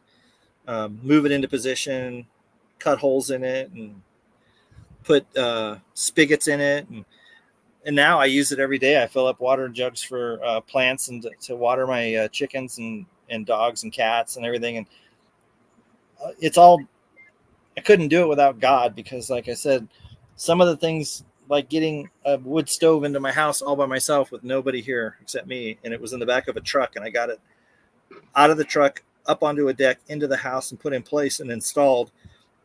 And when I look back on it, I'm like, how did I get this cast iron wood stove in here by myself? I mean, it's crazy. And it's almost like I don't remember doing half of it because the outside greenhouse has glass roof on it. And they're like old double or triple plane, like sliding glass doors. Or I don't know. I got them from a neighbor.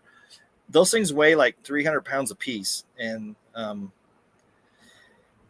they're glass, so you got to be careful. And I somehow got two of them up on the ceiling of this thing by myself with I basically just muscled them up there and put them in place. Like I can't even, if I get up there now and like one seems like, oh, I could be a little closer and I try and scoot it, I can't even move it. I don't know how I got them up there to this day, but yeah. So a lot of that stuff, like, I'm so involved and it's so difficult and stuff during the process that by the time it's done, it's like I didn't document this in any way. I have no video footage. Nobody will believe me how difficult that was getting it up there because now if I show it, it just looks like, oh, you got a little greenhouse with a glass roof. That's cool. But some of the stuff, like I said, I to this day I don't know how I pulled it off, but it's worth it in the end because now I've got all that water that just comes down when it rains and snows, and I feed chickens, cats, dogs, plants with it every day. So stuff, he's like, it just stuff that had to be done. And so, and I'm out here by myself. I just, you got to do it. So, but that's the stuff like, that's why I don't make a lot of videos anymore. There's always projects. I still have to change the oil on one of my trucks. I have to change out the filters in the well. It's just nonstop. It's always something. Are your wells on solar or the pumps? The new one's going to be on solar. The old one is it's just an electric jet pump. Yeah, I know a lot of people are going to like solar for their pumps and their well. Most of my stuff is solar. A lot of the lighting, security lighting, all my security cameras are solar. My camper is running on all solar. Freezers are on solar. I mean, it's so sunny here, and we're at such a high elevation, right? That not taking advantage of solar is crazy. But solar presents its own problems too. A lot of people think, oh, you just go solar. It's like there's a lot to it, and there's a lot of things that can break. And it's like I said, but I'm working.